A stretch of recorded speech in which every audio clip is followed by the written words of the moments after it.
question? Like, I'm too busy introducing myself that I forgot what you want. Tell us your surname. Oh, full share. Sorry. So my name's Jen Fullshare. So look, people get it wrong all the time. I don't get offended. I'm not that precious, so it's all good. No, but I do want to embarrass myself because I always do. Now, today our conversation is about talking makes a difference and how opening conversations with topics that, you know, people don't think they can share will actually change lives. So at the beginning of this conversation, we're trying to work out exactly what we're going to say. And I was sharing with Jen an example of what one type of conversation could be. So this was how I met one of my closest friends now. I was out walking my new baby and she was walking with hers. And so naturally in Australia, people are friendly, right? This is not Singapore, this is in Australia. And so she's saying, oh, how are you? You know, how's things? You know, nice weather, you know, and all that. Cute baby. I'm like, yeah, not so cute right now. And she said, oh my God, what do you mean? I'm like, he's a little shit. He's been crying all day, you know, nothing settled. He's just not happy. And I'm not happy because I hate this. Is it just me? So her response was, oh my God, I feel the same. I hate it. But I couldn't tell anyone because what will people think of me? You know, am I a bad mom because I said that? I said, absolutely not. So that kind of conversation is life-changing because it's changed our lives because we know that it's safe. And whatever we're thinking is not a bad thing. Most people think that, but we're not, you know, we're just too scared to say it. Isn't it, Jen? Yeah, absolutely. I think that, you know, we've been brought up in a culture, in a society with parents, in an era even, with parents who, you know, who were always told to keep your problems to yourself. You know, don't tell people what's going on in your life or otherwise you'll be stigmatized, that there's something wrong with you and that sort of thing. So I think having had parents in that era, we think that it's not okay to say exactly how we're feeling. And I'm in parenting. I'm a parent of 4 small children under the age of 9, and I get it. Not every part of it has been wonderful. And there's nothing more amazing than sitting down with a bunch of girlfriends, having a beverage, having a chat, and just letting it all out. No judgment, no fear. It is the most therapeutic thing that you can do. And, you know, and when we were talking about that example, we had a bit of a chit chat about that. And I work with a lot of clients who really, really struggle with communicating with their husbands. And you know, they're saying, but he doesn't know this and he does this, he goes off and does whatever he wants and I'm left here, which means that I've got no time for me. I can't do whatever I want to do because he's always doing us. And, okay, so have you told him that? Have you let him know that that's what you're wanting to do and that, you know, sometimes his behaviours appear this way? And they go, well, no. And I say, well, how's he supposed to know just because you've got the shits with him that he's not doing the right thing? You know, these men, like, we like to think that they're mind readers, but they're not. They really, really need you to communicate with them. And it's super, super important that when you're having a problem, especially as a mum, tell your husband what you're going through, because I feel like instinctively they just don't get it, you know, like they just don't get the same level. A lot of them are not the primary carers. You know, we are the primary carers, and it's not to say that they're not wonderful fathers. It's just sometimes they don't know what we need from them.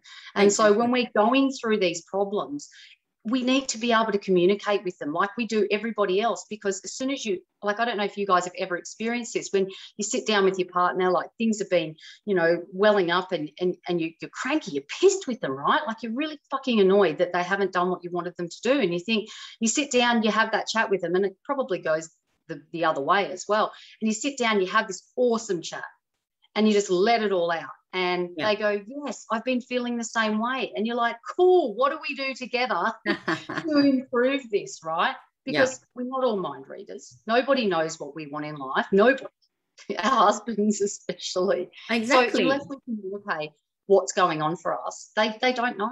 So, exactly. But that is also the biggest assumption that most married women have is our partners or boyfriends, whatever, we assume they know. Like, oh no, he's been there. One of the most common one I get is we've been married for 18 years, you know, he should know. Really? How can he know? It is so unfair though that we assume that they do. But when you bring this across to people and say you need to tell them what you want, They'll be like, no, he should know. And there's so much resistance. It's ridiculous. Yeah, no, there is a lot of resistance. And I think that, sharing our own problems, there's so many benefits to sharing our problems. And kind of this is what the core of what we were talking about weeks and weeks ago when we said, it'd be great for me to come on here. Sharing our story or sharing our problems with people helps us to heal, right? Like it helps us to heal on so many levels, on a psychological level, on a physical level, psychologically, it helps us just to understand why we're going through what we're going through, understand how we can align what we're feeling, what we're thinking to our values, to our belief systems, understand why experiences, negative emotional experiences and traumas, why they affect us. And I know that you've got that psychology background, as do I. So, really understand, like it makes sense to understand how those things affect us and how those beliefs and behaviours are affected by the things that have happened to us. So by talking with people, by writing it, doing whatever way you feel comfortable, sharing your story, it helps you feel.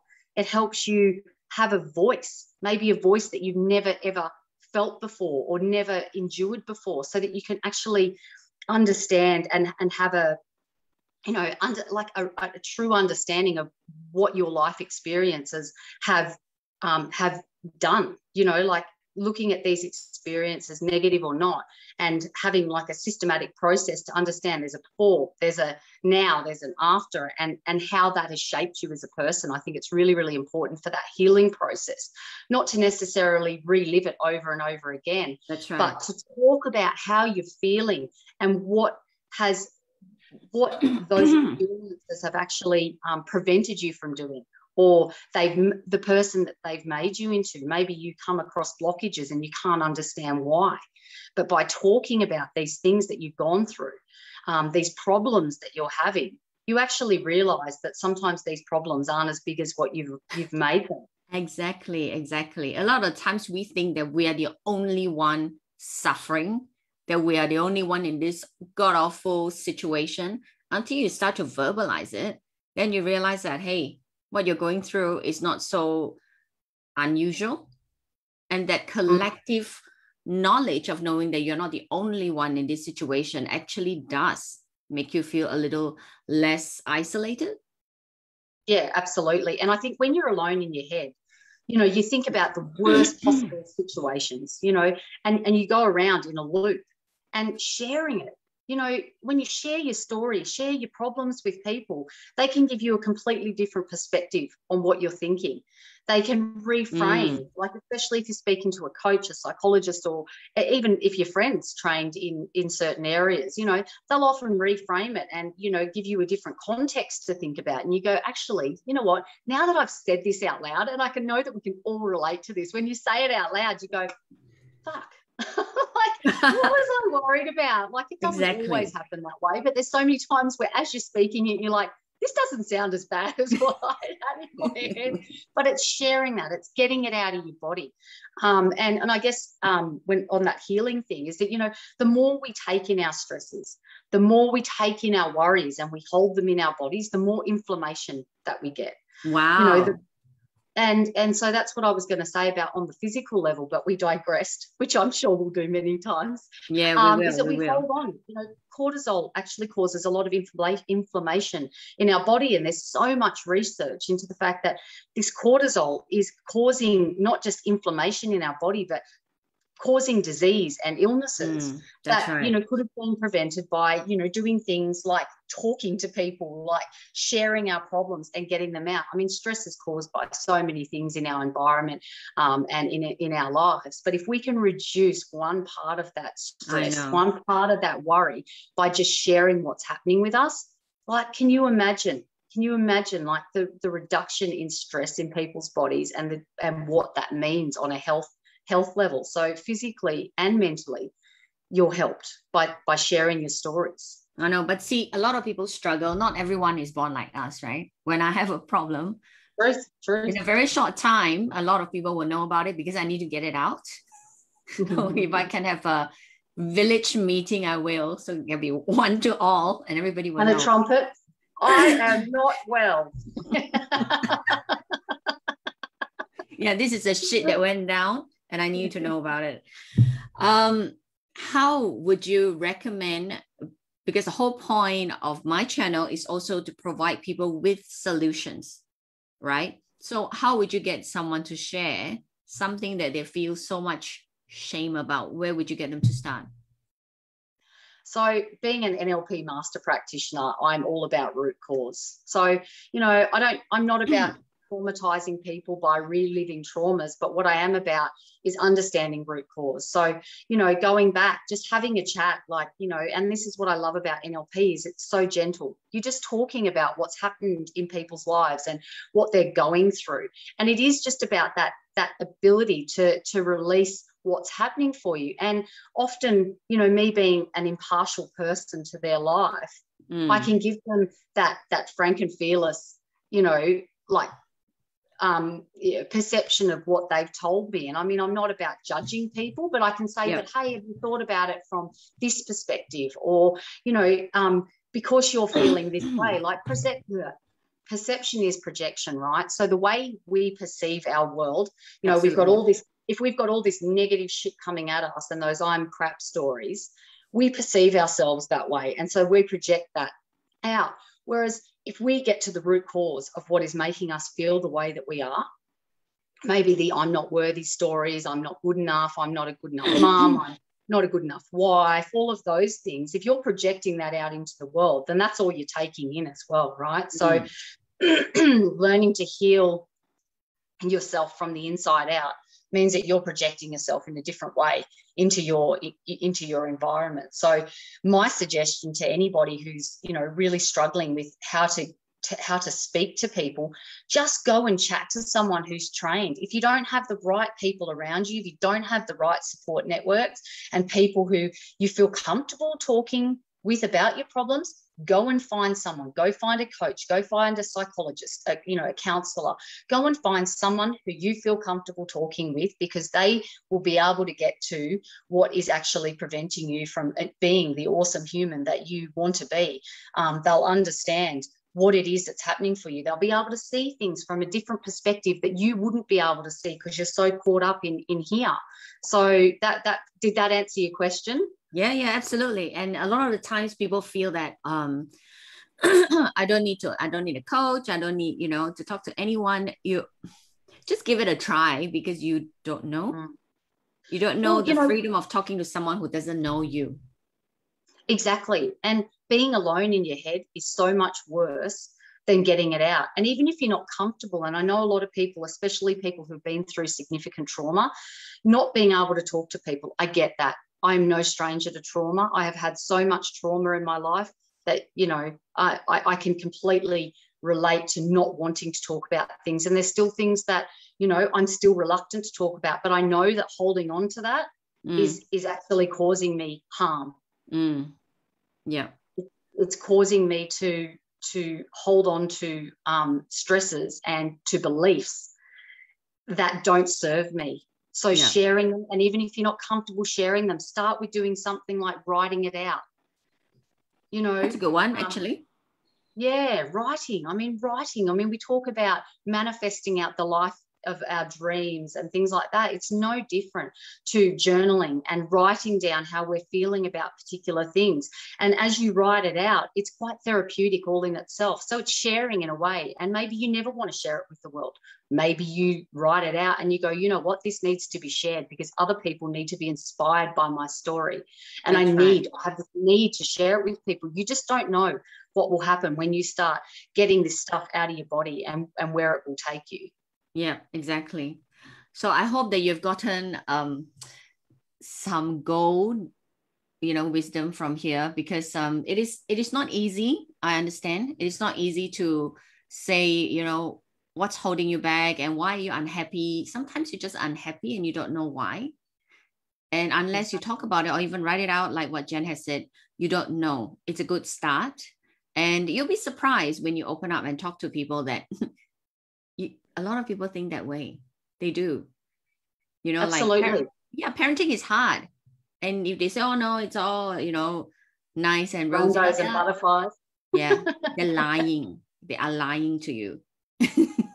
Yeah, Because yeah. it's And look, hard.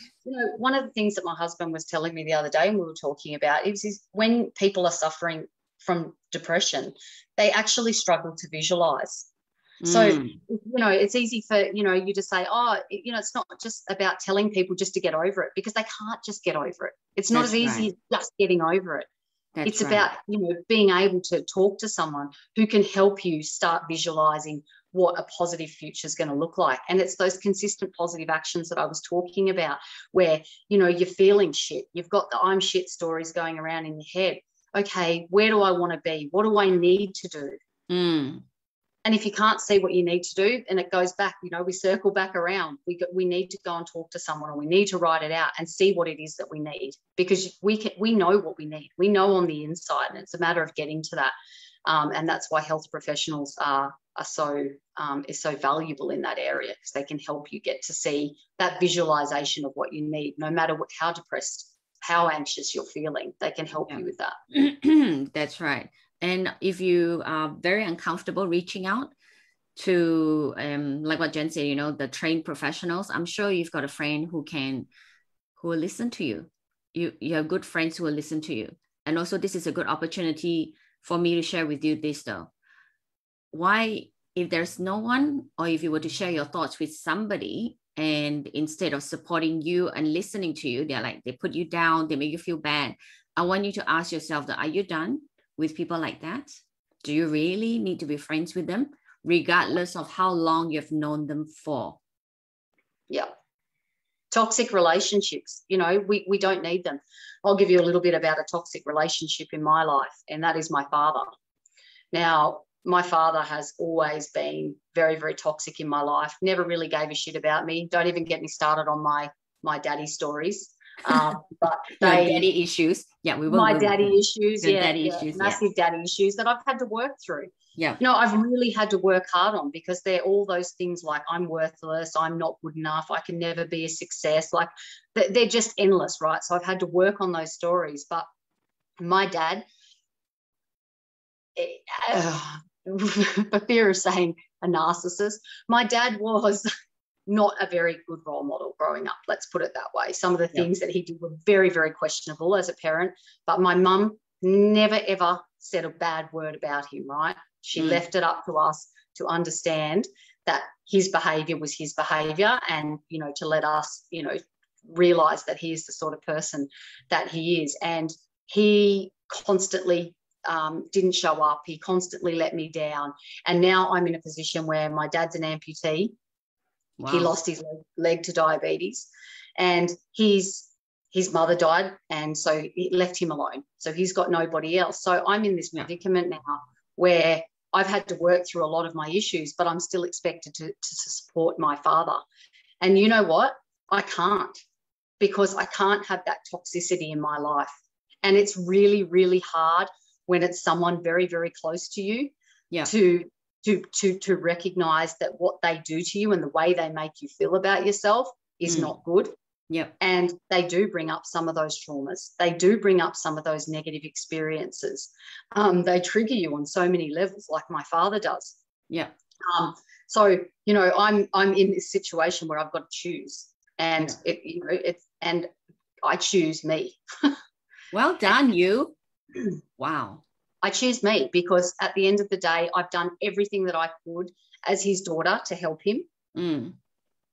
But he chose not to help himself. Yeah. So I choose me every time. Wow. Yeah. So I hope that, and you already know, but when you're watching the rest of my videos, that every single person that I've interviewed on this channel chose themselves. That's why they got invited onto this stage. And I want you to know that it is not an easy process. It's not meant to be easy. Life's not meant to be easy, right? But it doesn't mean that we don't have the tools to get through it and to come out fabulous. So I just want you to know that. Is there anything else you would like to say to the viewers, Jen, before we go? Oh, look, I think that, just share your problems, guys, in whatever format you can with whoever will listen to you. And whoever will listen to you. And if you don't feel comfortable, reach out to someone, reach out to Karen, reach out to myself, because it's really, really important that you work out what's going on for you, and that you've got, you're allowed to let go of that pressure cooker that's going on inside of your body, because you will be healthier, you will be happier, and you will live the life of your dreams if you can let go of all that shit that is holding you down, that is bringing you down and keeping you there. You know, Yeah. my coach said the other day that there is significance in holding on to problems, and that is because the cost of solving those problems is greater. Actually, it is. It's true. It's and true, I was because like, you got to go to the unknown to solve it. You need to go into the that's unknown. exactly So a right. lot of people choose to stay in the familiar. Hey, that's exactly right. And the other thing that he said the other day, and this actually hit me, and I'll leave it at this, hit me in the middle of the forehead, was that what we don't resolve in ourselves, we leave our children to resolve. Wow. And I'm like, Wow. that is so fucking profound, because it is so true. It is so Because, true. you know, from 0 to 7, they're in modeling, imprint. 7 to 14, they're in imprint stage. Everything that we're doing is projected onto them. So Correct. if you don't resolve it in you, you project it onto them, and let Wow. them deal with it. I like it. And with that, we will end this conversation. And Jen will leave how you can contact her. You know how to find me. You know, you can find me here. But for Jen, just she'll pop her contact details in the comment section, and that's where you can find her. And you know that we will always be happy to listen to you. And Always. until then, we will see you next time. Bye, guys. Thank you. Bye.